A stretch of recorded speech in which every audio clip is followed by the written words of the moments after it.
여러분, 차기 연금 학회장이 국민연금은 지금 다단계 수준이다. 그것도 다단계 사기 수준이다. 폰지 게임 같다. 이렇게 엄청난 폭로를 했습니다. 야, 이게 폰지 게임답다. 이렇게 이야기하는 자체가 이게 도대체 국민연금이 최악이라는 이야기잖아요. 최악. 바로 이분이에요. 차기 연금학회장이고요. 현재는 숭실대학교의 교수님이십니다. 이창수 정보통계보험수리학과 교수님이세요. 그런데 이분이 정확하게 표현은 그렇습니다. 현 연금제도는 일종의 폰지게임 같아서 후세대한테 계속 부담을 전가한다. 이렇게 악평을 했습니다. 이 폰지게임이라는 게 다단계 사기입니다. 다단계 사기라는 게 뭐예요, 여러분? 결국 폰지게임은 어떻게 했나 하면요. 펀드를 만들어서요. 이게 펀드를 잘못 투자했거나 지들이 썼어. 그러면 이 돈에 대한 수익률을 내줘야 될 거 아니에요? 그러면 또 다른 펀드를 만들어. 자펀드라고 이야기합니다. 다른 펀드를 만들어서 거기서 돈을 끌어와서 1펀드에 대한 수익률도 주고 또 돈을 써요. 또 이게 돈이 딸리면 또 자펀드 3를 만들어요. 자펀드 3를. 자펀드 3 만들어서 똑같이 또 그렇게 하고요. 그 다음에는 자펀드 4 이런 식으로 자펀드를 쭉 늘려 만들면서 사실은 사기를 친 게 폰지게임인데 이 폰지게임 같이 국민연금이 사기라는 거예요. 그만큼이요. 지금 현 세대들이 국민연금 다 타먹고 미래 세대들한테는 최악의 상황을 만들어 준다는 이야기입니다. 그러면서요. 이 이창수 회장님은 더 심각한 이야기도 했습니다. 더 심각한 이야기. 정부가 어쩌면 이 연금에 대한 것을 축소하고도 있다. 이런 얘기예요. 무슨 얘기냐. 모든 연금을 산정하거나 또 모든 연금에 대한 예측을 하는 것을 출산율을 가지고 시작을 하는데 지금 그 산정 기준이 출산율로 봐서는 1%가 넘는다 이거예요. 1%가 넘는다. 지금 보면요. 정부가 산정한 것은 1.05명이라는 겁니다. 1.05명. 그런데 지금 출산율은 0.84예요. 2021년은 0.7까지도 내려갈 가능성이 있다. 이런 얘기가 나오고 있거든요. 0.7까지도 내려갈 수 있다. 그런데 지금 정부가 국민연금 재정을 따지는 기준으로 아까 제가 0.14라고 그랬나요?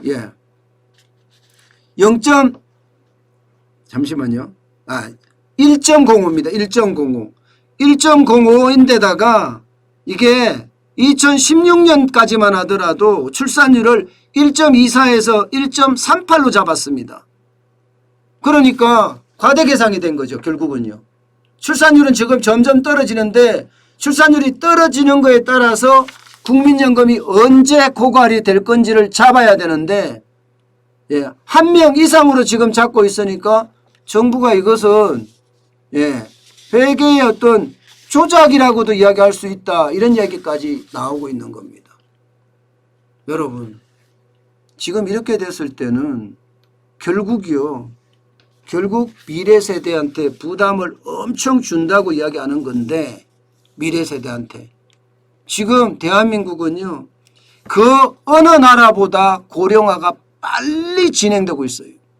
다시 말해서 연금 받을 사람이 굉장히 빠른 속도로 늘어난다는 겁니다. 프랑스하고 비교해 보면요. 고령화 사회 65세 이상의 인구가 7% 정도 되는 것 여기에서 초고령화 사회라는 것은 65세 인구가 20% 되는 거예요. 이렇게 고령화 사회에서 초고령화 사회로 가는데 프랑스는 157년이 걸렸습니다. 그런데 대한민국은 27년밖에 안 걸렸어요. 27년. 프랑스는 157년, 대한민국은 27년. 이 말은 미래에 부담해야 될 국민연금이 엄청나게 많다는 이야기입니다. 여러분. 2088년 정도 가면 여러분 2088년도로 가면 무려 말입니다. 무려 적자가 국민연금의 적자가 1경 4천조 더 많게는 1경 8천조까지 간다고 얘기해요. 1경이 1경. 아직까지 우리가 부채가 경자 들어간 건 본 적이 없잖아요. 그런데 2088년에 가면 국민연금은 그렇게 1경 8천조까지 간다는 이야기입니다. 여러분 이렇게 갔을 때 미래 세대가 가만히 있을까요? 미래 세대는 그 어느 시점에 미래 세대가 반란을 일으킬 것이다. 이렇게까지 충격적인 이야기를 하고 있습니다. 충격적인 이야기. 그런데도 여러분 연금개혁은 하지 않고 있어요. 지금 연금개혁은요 사지선다답으로 해서 국회에다 던져놨습니다. 국민연금 뭐 이만큼 올린다를 4가지를 만들어서 국회가 선택해라 이렇게 던져놨어요. 이런 그냥 말 쓰겠습니다. 이런 미친 정부가 있나. 연금개혁이라는 게 국회에서 할 일이에요. 연금개혁은요 연금이라는 게 4대 연금이 있잖아요. 4대 연금. 국민연금이 있고 공무원 연금이 있고 사학연금이 있고요. 군인연금이 있습니다. 이 4대 연금의 부채만 하더라도 지금 충당 부채가 1000조가 넘는다 이야기예요. 1000조가. 그런데 이 부채도 꼼수를 썼다는 이야기까지 나오고 있어요. 꼼수를 썼다. 만약에 이 부채를 꼼수를 써서 줄이는 꼼수를 썼다 그러면 이거는요 천인공노할 일입니다. 천인공노할 일. 저는 이 부채 연금이 지금 대한민국에는 가장 큰 핵이라고 생각을 해요. 사실 여러분 노무현 대통령 때도 지지율 하락 각오하고요 국민연금 개혁했어요. 이게 매년 개혁할 수밖에 없습니다. 왜냐하면 덜 내고 더 받으려고 하는 건 문제가 많잖아요. 결국은 더 내고 덜 받는 구조로 가야 될 수밖에 없는데 그렇게 하면 지지율이 다 떨어져. 그런데 노무현 대통령 때는 했거든요. 박근혜 정부 때도 이거 했습니다. 했어요. 공무원 연금 굉장히 반발이 많았는데도 추진했습니다. 이게 국가고 정부입니다. 이게 국가고. 국민에게 손해가 되는 것, 국가의 위기를 불러오는 것은 지지율이 떨어지더라도 끝까지 밀고 가야 되는데 지금 문재인 정부는 권력의 화신이라서 그렇지 못하다는 겁니다. 무조건 표심을 사고 민심을 자꾸 매수하려고 들기 때문에 이게 불가능해요.